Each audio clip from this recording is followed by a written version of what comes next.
विधानसभा चुनाव को लेकर अब झारखंड में प्रचार प्रसार जो है वो जारी है, लेकिन आपको बता दें कि 2 चरणों में चुनाव होना है।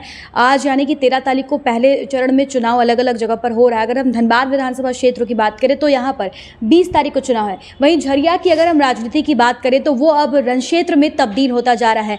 अब जो है घमासान काफ़ी ज़्यादा देखने को मिल रहा है। फिलहाल आइए हम बातचीत करते हैं। हमारे साथ यहाँ पर भाजपा से प्रत्याशी रागिनी सिंह मौजूद है। हम सीधा इनसे बातचीत करते हैं। जानना चाहेंगे इस बार की चुनाव को लेकर, आप झरिया की जनता के बीच में पहली बार जा रही हैं, दूसरी बार जा रही हैं, किन मुद्दों को लेकर आप इस बार जनता के बीच में जा रही हैं? देखिए, मुद्दा ही मुद्दा है। ऐसा विषय नहीं है जो विषय झरिया में हर पहल पे मुद्दा है। और जिस तरह से झरिया कांग्रेस जेएमएम का सरकार में झरिया में कार्यकाल रहा, झरिया के जनता त्रस्त रहा। हर मामले में पानी, बिजली, स्वास्थ्य, शिक्षा और तो और जो प्रशासनिक विधि व्यवस्था बिल्कुल ध्वस्त है। तो ये मुद्दा ही मुद्दा झरिया में, एक मुद्दा पे नहीं जा रहे, हजारों मुद्दा है। जो गिनाने लगे तो मेरे पास समय नहीं है, बहुत सारा मुद्दा है। इस बार चुनाव को लेकर आप दूसरी बार झरिया की जनता के बीच में जा रही है, लेकिन अगर देखा जाए तो 5 साल पहले जब आप जनता के बीच में आई थी तब शायद आप उतनी एक्टिव नहीं थी, वो आपके राजनीति में प्रवेश था। लेकिन इन 5 सालों में आपका राजनीतिक करियर के बारे में जानना चाहिए। कैसे घर से गृहस्थी को देखते हुए आपने राजनीति में कदम रखा, इस एक्सपीरियंस के बारे में जानना चाहेंगे। देखिए, मुझे कोई शौक़ नहीं था घर के दहलीज बाहर निकलने का। घर में हम बहुत खुश थे अपने परिवार, अपने बच्चों के साथ। और बाकायदा आज 20 से 22 साल से हम हैं ही। मेरा नाम तो कोई नहीं जान रहा था, लेकिन जनता का प्यार, स्नेह, आशीर्वाद से आज देखिए कि लोगों ने मुझे 5 सालों में ना रहते हुए भी लोग सराखों पे रखा।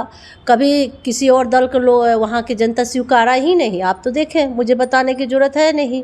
वहाँ 365 दिन लोग मुझे बुलाया, मुझसे जितना समस्या वहाँ हर मुद्दे पर हम मुखर होकर लड़े, बोले, किए।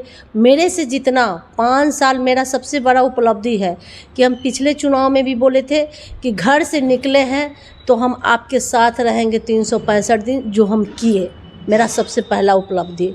और बाकी जो झरिया में जितना विकास दिख रहा है वो मेरे कार्यकाल का है, चाहे माता कुंती जी का हो या विधायक जी का हो या राजीव रंजन जी का हो, ये सब हमारे कार्यकाल का है। इसके साथ ही साथ ये जानना चाहेंगे कि विपक्षी पार्टी जो है उनका ये कहना है कि आखिर भाजपा ने आपको प्रत्याशी के रूप में क्यों चुना, क्योंकि पिछले चुनाव में प्रदर्शन में वैसा कुछ नहीं था, लेकिन इस बार वापस से आपका चुनाव किया गया। तो इसको लेकर आप क्या जवाब देना चाहेंगी? देखिए, पीड़ा ये नहीं है कि हम प्रत्याशी क्यों हैं। पीड़ा इसलिए कि दुआरी भाजपा के नेताओं के पास भटकी हैं।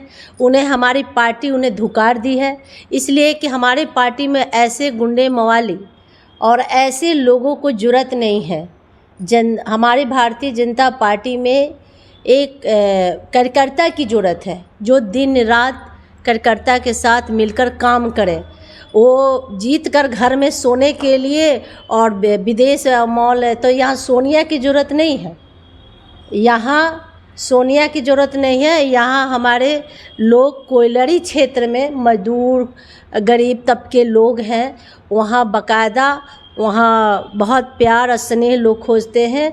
विकास के साथ साथ आपको प्यार और स्नेह सबसे ज़्यादा ज़रूरत है, जो उनमें नहीं दिखा किसी को।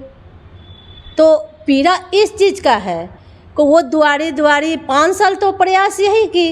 कल कल्पना जी बोल रही थी, जिसके पैरवी कर रही थी, और कल्पना जी की बुनियाद को ढाने में 5 साल लगी रही। कल्पना जी, मुझे क्यों नहीं आप मेरे से सवाल जवाब करती तो हम तो बोल देते कि जिसका आप पैरवी करिए 5 साल आपका बुनियाद को ढाने में लगी थी।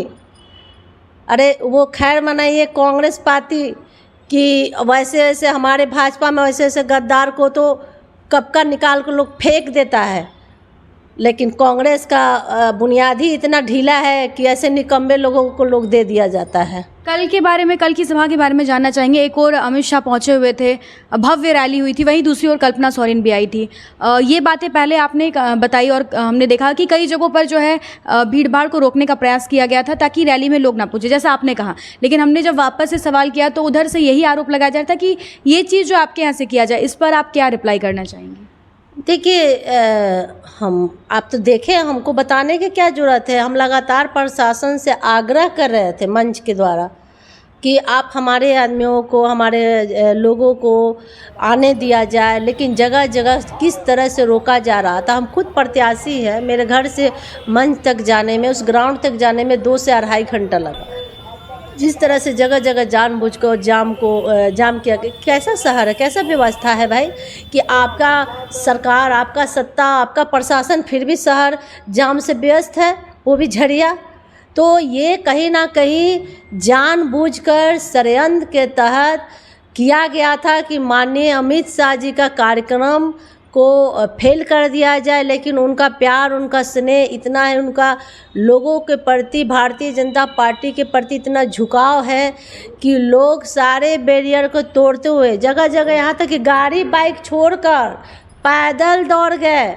ये है झरिया की जनता। अब परिवर्तन के रूप में वो लोग किस तरह से देख रहे हैं, वो खुले मन से वो खुद बोले कि झारखंड में झरिया तो उदाहरण है ही, पूरे झारखंड में फूल और फल दोनों को लोग खिलाएंगे और एनडीए की सरकार बनेगी। बिल्कुल। तो धन्यवाद। ये थी हमारे साथ इस बार भाजपा की प्रत्याशी रागिनी सिंह, और उन्होंने बताया है कि किस प्रकार से इस बार जनता के बीच में जाएंगी। तो जनता की जो मूलभूत समस्या है उसको सही करना इनकी पहली प्राथमिकता है। साथ ही साथ इन्होंने विपक्षी पार्टी पर कई मुद्दों को लेकर जो है उनको जवाब भी दिया है, चाहे वो टिकट की बात हो या फिर इसके अलावा कल जिस प्रकार से सड़कों पर ट्रैफिक की समस्या देखने को मिलती 2 बड़ी सभाओं में।